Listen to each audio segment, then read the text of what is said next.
So, without any further ado, I would like to present to you this lovely panel who will answer in thorough detail and with astounding accuracy any questions you may have on the subject of the papacy, its history, the process of papal elections, the status of any of the cardinals, and any other thing about them that you would like to know.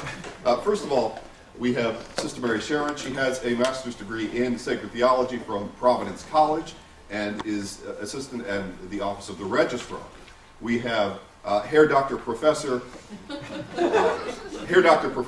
Richard Bulzacchelli, who has pontifical degrees from the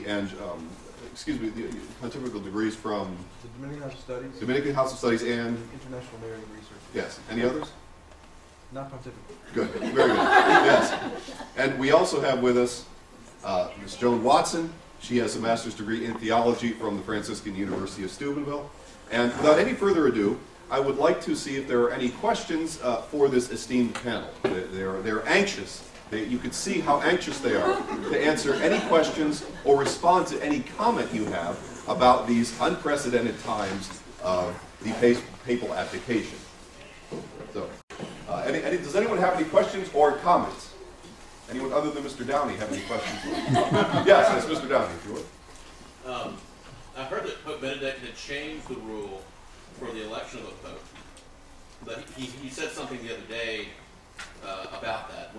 Is anything changed, or is it going back to a simple majority, or is it still 2/3? It's 2/3, and there had been a change about that after something like what, the 34th vote. So in other words, if the cardinals are passing names around, voting on people, and they've had 34 votes, it used to be the case that they would have to sort of, how would this work? They would then go on to a simple majority. Now, practically speaking, this particular change of eliminating that 34th vote issue is likely to make no difference at all, because there's the last election, right, with Pope Benedict, he was elected very quickly. They were only in session for what, a few hours or something? 2 days? Okay, well, it seemed like a few hours. Anyway, so I don't think there were 34 votes cast. I don't think that it was even relevant. And personally, I just doubt it's going to take that many votes.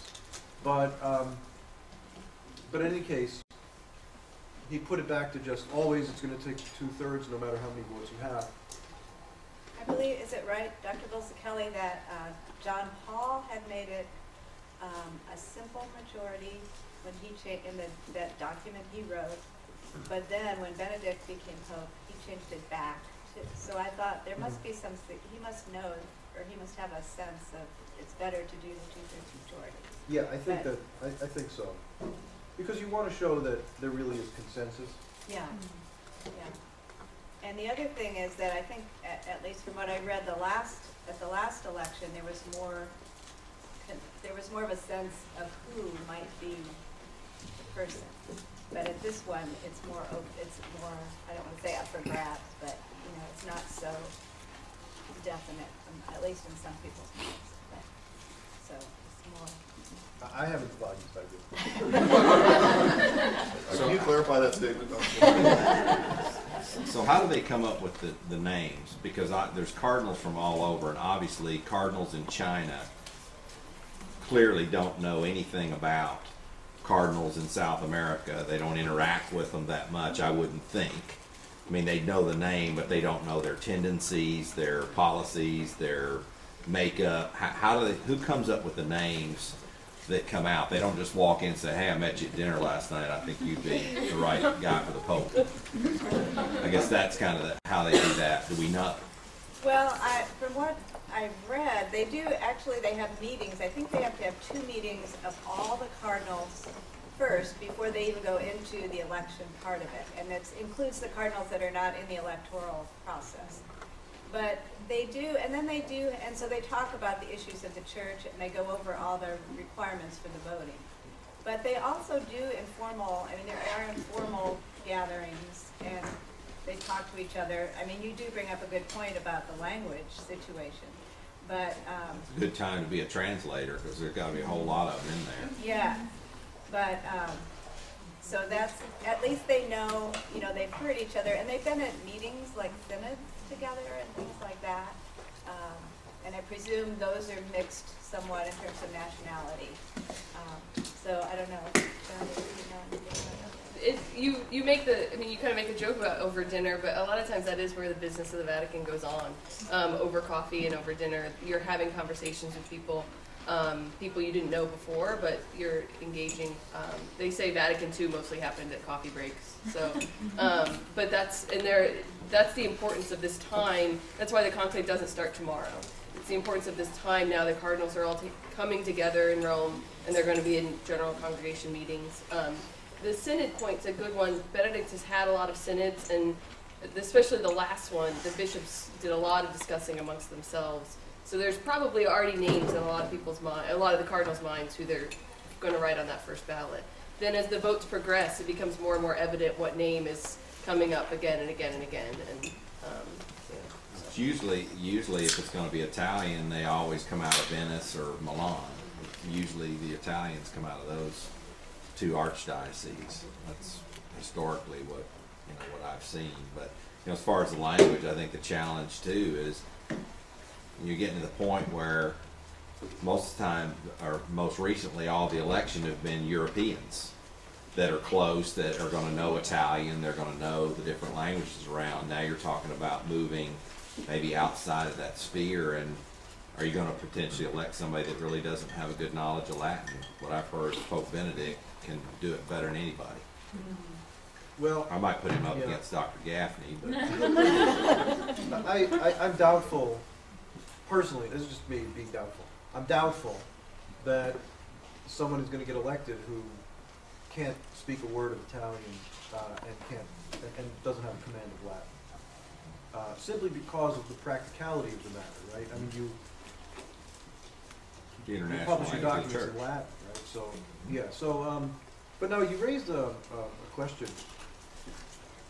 You didn't actually deliberately raise this question, but when you asked your question, I thought about this. There are these people out there in certain persecuted regions of the world who are cardinals in pectore, right? That is to say, in the bosom of the Holy Father. They're not publicly known. So I have no idea how that gets handled. I don't know if they just sort of show up and like, oh, he's a cardinal. I didn't know that before. But you know, they're in pectore because in those persecuted regions, if it was known that they had such a strong tie to the Bishop of Rome, they would be, you know, they might go to jail or something. But they are cardinals, and therefore are potential electors. Can you speak about the ranking of the cardinals? As I was watching this morning when they had their meeting with the Holy Father, the commentator just mentioned briefly, oh, and the rank, they're coming in by rank. How does that work? Because it's an honorary title. How are the cardinals ranked? they're cardinal bishops, cardinal priests, and cardinal deacons, and it depends basically what their job is. Cardinal bishops are the close, like, top aides of the Pope, whereas cardinal priests are going to be the cardinals who are running dioceses. So, like, Cardinal Sean O'Malley would be a cardinal priest because he's running a diocese, and then cardinal deacons are those who work in the curia. So they do everything according to rank. They greet the Holy Father according to rank. They also vote according to rank. But it is more of an honorary. It's not like he's more of a cardinal than he is.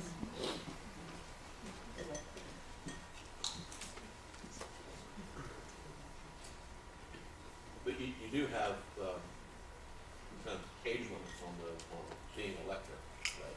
Yes, 80 at the time that the see went vacant. So Cardinal Casper, for example, will be over 80 at the time that the conclave actually happens, but he will get to vote because he was 80 when the see went vacant. But the Holy Father, though as Pope is a cardinal, will not be eligible to vote because he's over 80.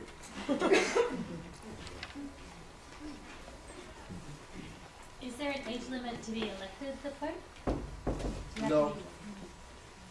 So they could elect someone who wasn't there. They could a re-elect. cardinal. They could re-elect them.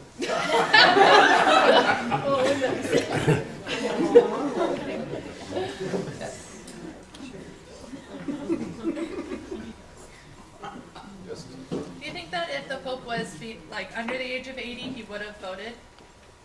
Good question. I think he would be obligated to do so. Under canon law, unless he wrote a motu proprio saying, I'm not going to. But the way canon law is written, if you're under the age of 80, you're obligated to vote.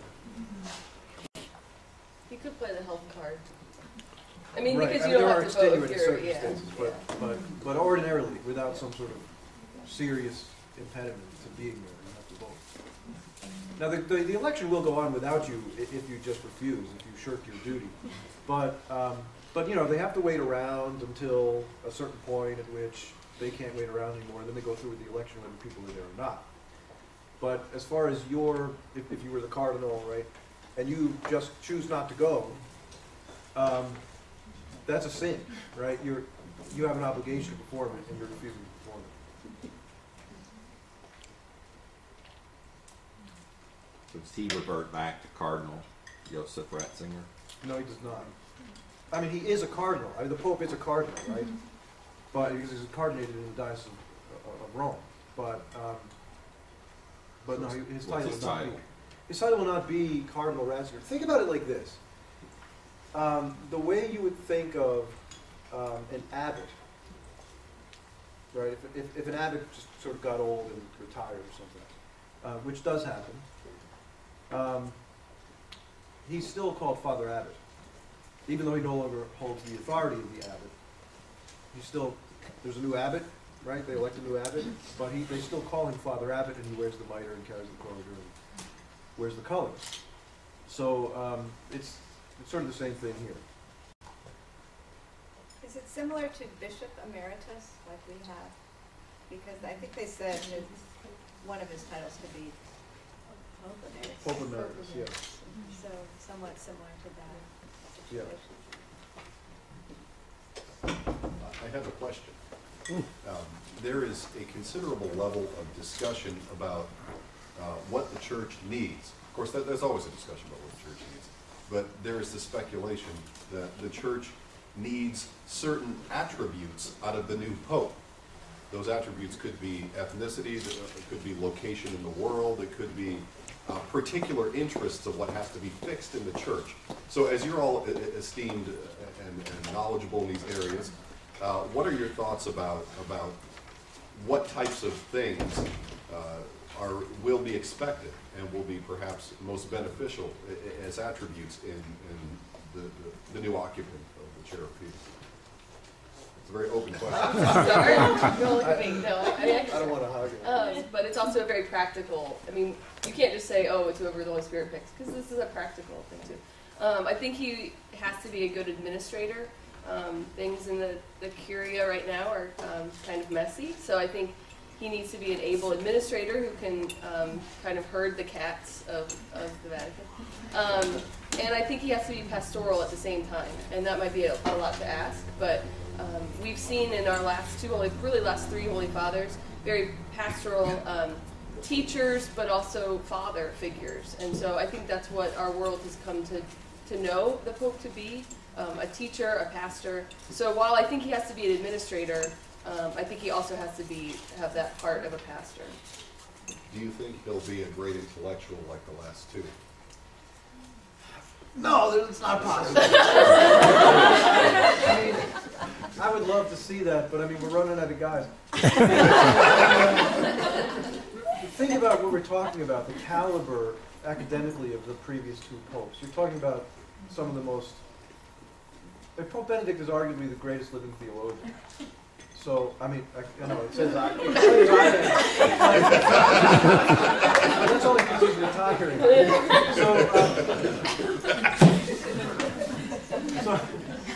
But he's arguably he's arguably the greatest living theologian. I mean, I think, I don't have any problem making that argument. But, so the likelihood we're going to have anybody in his caliber,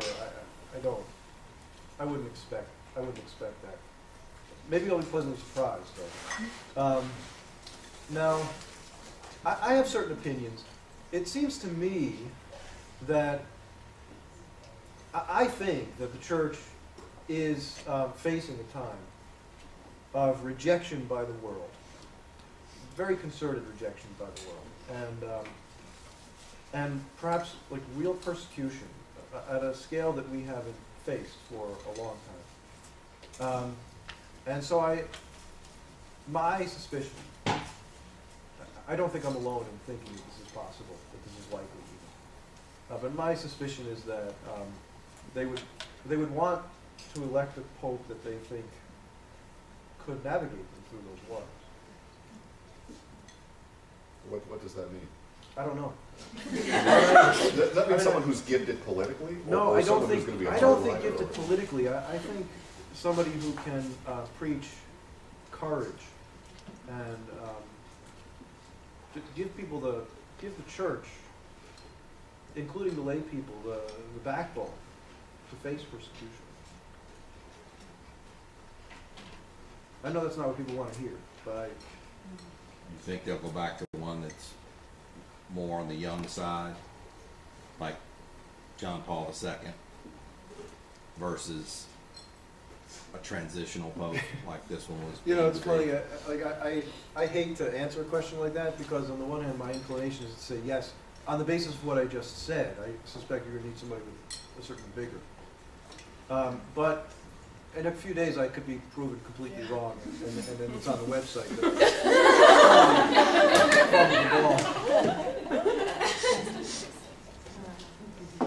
Well, just looking at some of the things that are on the internet are helpful to me just to see what kind of qualities people are thinking the new pope will need. And one really good article I thought was by Cardinal Washington, saying that the new pope needs to be able to deal with the problem of relativism in the world. I mean, not only in our country, but just worldwide. So I think, that I would refer people to that for some of his ideas about, what they're looking for in the next pope or what some of the cardinals are. And then there was a very interesting article about Cardinal Dolan called The Happy Warrior of Evangelization. And just spoke about some of his qualities and the fact that a number of, I think American cardinals have been saying, that the world is ready for a non-European pope. And it's just speculation, of course, but so those are just some places I didn't know. How do you know? But there are a lot of ideas out there about, and like what Jody said, I think about the curia. That's another big thing. That someone that would be able to deal with that situation in a pastoral yet a practical way to make it more be what it's supposed to be. So you both mentioned the problems with the curia, and excuse the ignorance, but what's the problem? What's going on within the curia that you keep referencing? I guess that would need to be cleaned up. Can I add to that maybe a 1-minute explanation of what the curia is? Well, the curia is basically a group of people in the church who, most of them are cardinals, I suppose, and ranking bishops and other aides, who help the Pope in sort of the practical business of just being the universal pastor. So they would involve people like the prefect of the Congregation for the Doctrine of the Faith and the Roman Rota, right? So that's what the curia is. I think there have probably always been problems. Whenever you get a bunch of bureaucratic people, there's always going to be some problems. We know a lot about them now because of instant communication. The Pope's butler was arrested last year for accused of leaking some documents that had to do with some things going on in the curia. He was put on trial. It was a pretty big scandal, and so things like that are going on. That hurt Benedict a lot. I think we could say that his personal butler would have done that. So things like that going on, Secretary of State, and it's all. We have to remember that the Vatican's in Italy, And anybody who's ever lived in Italy knows that bureaucracy isn't their that's not their skill. So things can get really messy just Italian-wise, and I think it takes a while for anyone in the Curia who's not Italian to get used to that. So part of me thinks the next Pope will be Italian to be able to deal with that. Part of me thinks he won't be Italian because he needs to deal with that. So there's, Italy just had their elections and things weren't good for the candidate who was elected. I think that might sway people, sway some of the cardinals who think, well, we can't trust these people to run their country. Why are we trusting them to run the church? So it's just kind of, you kind of have to take the politics into account, even though we don't want to as a church. We don't want to think about the politics of it. You can't separate that from what's going on. And Pam, I think I saw a very good article, I think it was like new today, about, is it Cardinal McCarran? Yeah. But he had an analysis. He worked in the Curia himself and kind of was analyzing the problems. It was really helpful to me in terms of what the problem was. And he was very balanced and not just condemning it outright and saying it was all terrible because of the Italians, but saying, yeah, there are some problems, but you have to also realize very good, holy men trying to serve the church. So I refer people to that article as well for getting an analysis by somebody who's been in the Curia himself and as an American. When does the conclave start? I wish I We knew. don't know. They're meeting, the Cardinals are still gathering. The thought is they won't meet over this weekend, that they'll have the weekend off. So they could have a date by Monday. They may settle on a date. The Cardinals all have to, Benedict is letting them move the date up if they wish. They weren't allowed, according to the rules of the conclave, to start for 15 days after the see falls vacant. Normally, because we have to allow for a funeral, we allow for 9 days of mourning after the Pope's death, we allow for the meetings. So Benedict finally said, you can move it up if you want, but you all have to agree. So they'll meet and discuss the date. So we may have a date come Monday, we may not. But it has to start within has to start by 20 days after the see falls vacant. Cardinal Dolan came out and said, we should wait a little bit because we need to talk amongst ourselves, but there's no need to wait 20 days. So we'll see.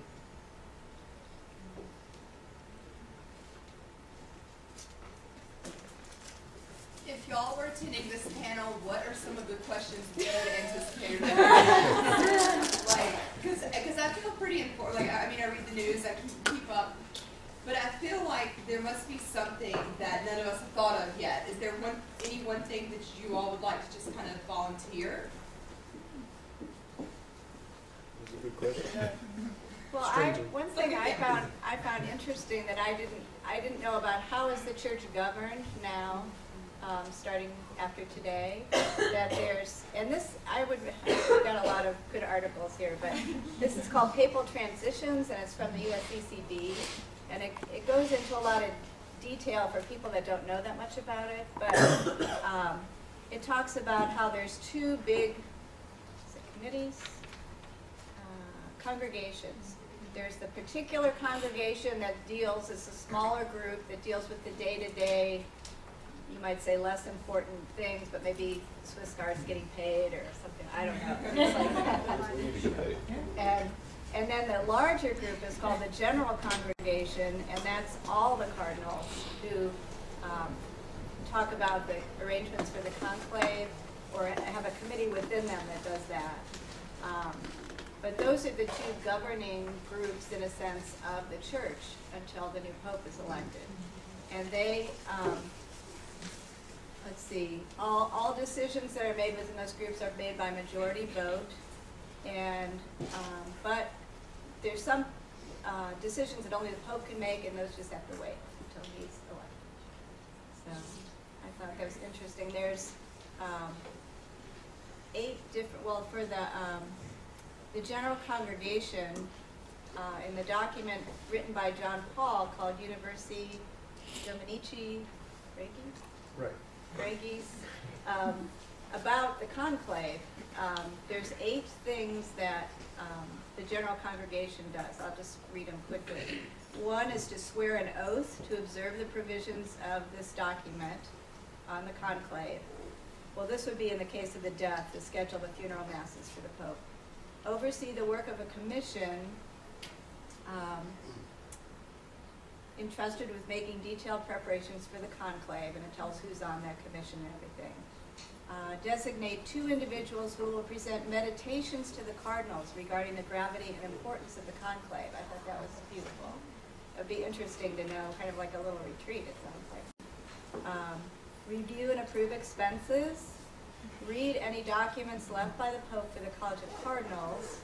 Draw lots for the assignment of rooms for the electors. And then, last of all, set the date and time for the beginning of the conclave. So those are their like specific duties for the bigger, a larger governing group. So, to add to that. Speaking of rooms for the cardinals, I remember learning that at one stage in church history, the living conditions for the cardinals during the conclave were pretty austere to help them hurry up and actually elect someone. But do you know anything about that, if that's still the case? The dome, John Paul II actually built living quarters for them, and they're not, plush, but they're not quite austere. I mean, they have like little cells. They do draw lots because some of them are suites, and so they draw lots for the bigger room. And then there are some cardinals. If a cardinal can come to Rome to vote, but is too sick to come to the Sistine Chapel, he can vote from his room, and they pull names out of hats to see who goes and gets their votes and brings them back. But they live in it's basically a hotel in the Vatican Gardens that's completely swept from bugs, and they can't have no internet access or anything. But they all live together. They said they're still preparing the rooms, and they'll move in probably the night before the conclave. So they're not living there right now. So they are, we'll hear a lot of speculation, and people will, I guarantee you, in the secular media, people will make their reports about what they think is happening behind those doors, and how people are jockeying and all this kind of stuff.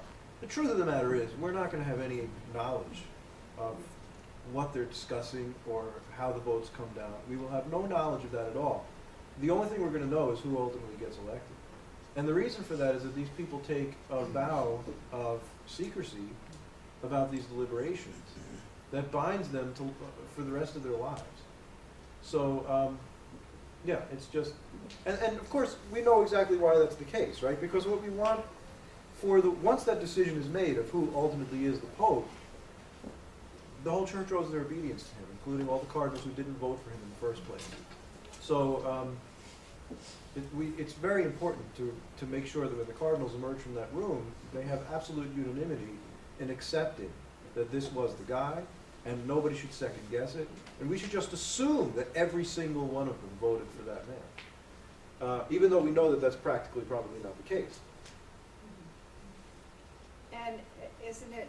And I believe one of the changes that was made, was it by Benedict, was that the penalty for violating that oath is excommunication. It's latu sententia excommunication. That means that the latu sententia literally means that the sentence is latent within the offense.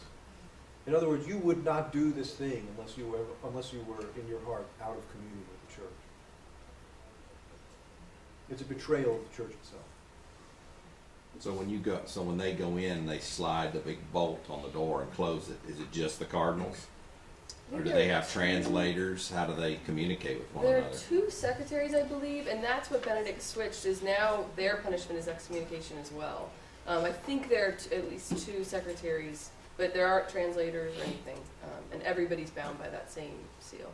You will the crowds that wait in St. Peter's Square during the conclave get to watch the cardinals take their oath on the big TV screens, and so you watch them, and then they chant the Veni Sancte Spiritu, and then you can see them close the Sistine Chapel doors, and the Swiss Guards stand watch the entire time outside the doors, and then the cameras go dark. So there's a lot of the They changed the chimney. This article mentions, in addition to the cardinal electors, the others allowed to remain include the secretary of the College of Cardinals, master of papal liturgical celebrations, 2 masters of ceremonies, 2 papal sacristans, a cleric to assist the dean of the college, a number of priests for hearing confessions, 2 doctors, a few staff for preparing meals and housekeeping, and a personal aide if there's a cardinal so ill that he needs help, even just within the conclave. But then, but I think, like Joni said, they all have to take that oath. They're all sworn to secrecy about anything they learn or observe during the conclave. So.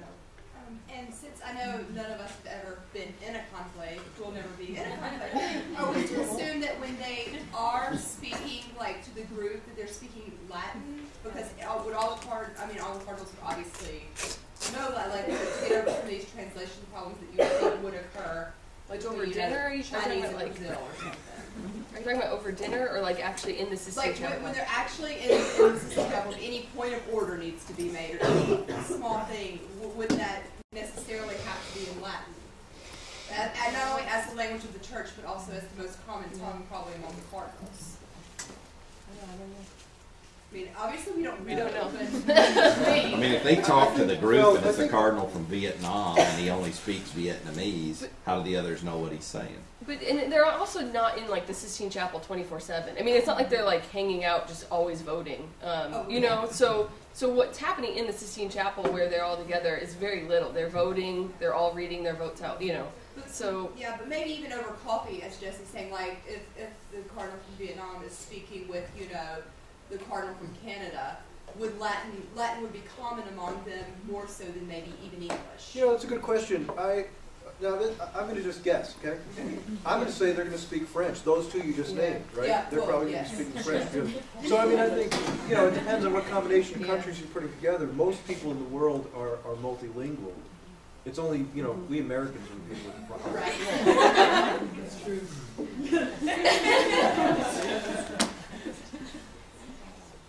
Dr. Smith.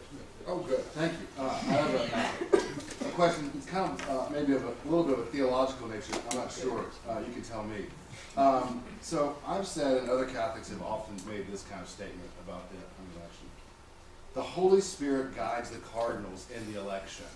Right?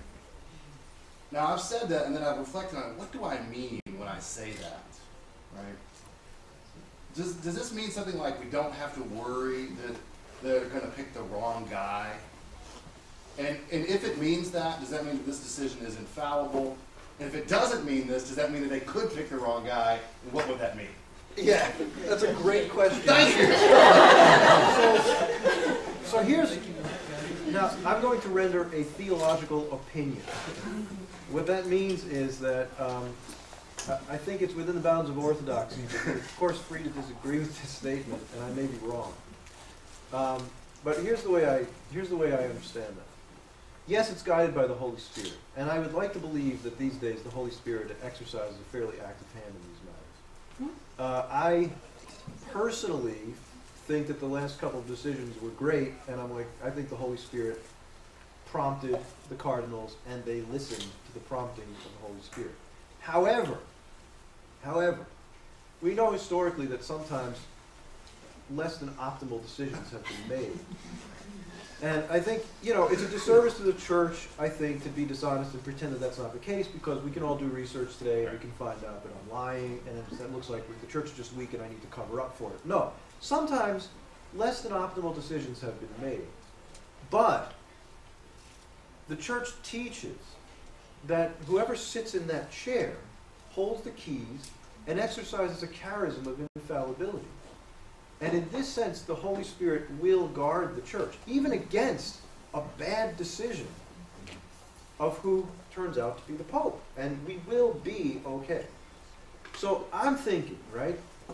The Holy Spirit is prompting the cardinals to pick the guy the Holy Spirit wants. They may or may not ultimately listen to that. But even if they don't, the Holy Spirit will make it okay in the end. Does that make any sense to you? I could be wrong about that. I mean, there's obviously follow-ups you could say, but that makes sense. Yeah. I read something in very much supporting what you're saying, but it was by an article by John Allen, who is a Vatican expert of sorts, and he said, let me say a word about the traditional Catholic conviction that a conclave unfolds under the guidance of the Holy Spirit. And he said this idea was expressed by one cardinal in 2005 who said God already knew who the new Pope was. It was up to the Cardinals to find out, you know, who that was. And I've heard that recently. But, and now I don't know if the Holy Father Benedict would still say this. This is what he said in 1997, of course, before he was Pope. But he was asked if the Holy Spirit is responsible for who gets elected. And he said, I would not say so in the sense that the Holy Spirit picks out the Pope. I would say that the Spirit does not exactly take control of the affair, but rather like a good educator, as it were, leaves us much space, much freedom, without entirely abandoning us. Thus, the Spirit's role should be understood in a much more elastic sense. Not that he dictates the candidate for whom one must vote. Probably, and this is a little bit sobering, this last statement, probably the only assurance he offers is that the thing cannot be totally ruined. And then, in support of what Rich just said, he said there are too many contrary instances of popes the Holy Spirit obviously would not have. Yeah, so what you're saying is that the theological opinion that I articulated is the same as that held by the Current for 3 more minutes.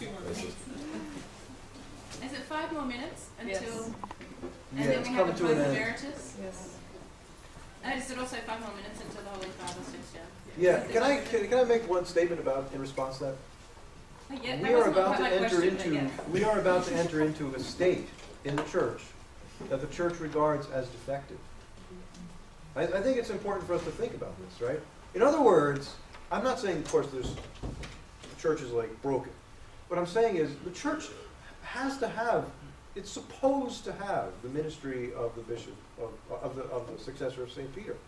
And in a few minutes, he will put down the keys. So on that note, my question is, my recollection of the transition into the current papacy from the previous one was, there was kind of like an overshadowing, inadvertent I'm sure, because John Paul II was around for so long, so many of us had never known another pope. And he'd done so much, and he's so holy, and all of those things which you're all well aware of. And now we're transitioning into another papacy where there's a Pope Emeritus, where the Pope's still alive, and so in a sense another overshadowing, and just some thoughts on how that will go and what we can do to, I guess, kind of realign our allegiance.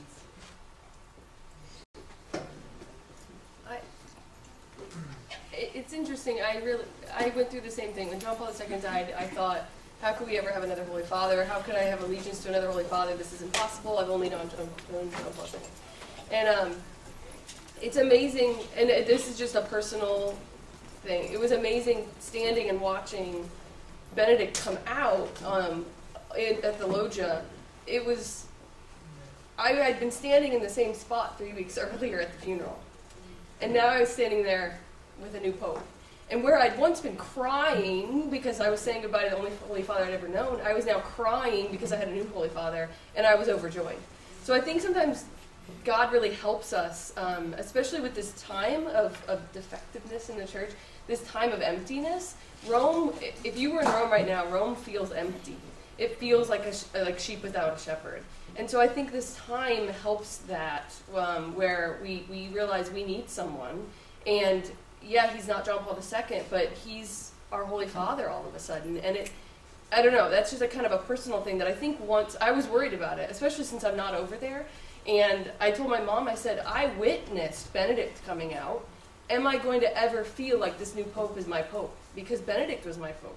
And but I think the Holy Spirit helps with that, and God helps with that during this time of emptiness, that the next Holy Father, it will seem natural, even though it seems right now like it's the furthest thing it could seem. I don't know. Yeah, because it's not really natural, it's supernatural. Right. Right. Yeah. Okay. Well, very good. So we can thank our panel. This was very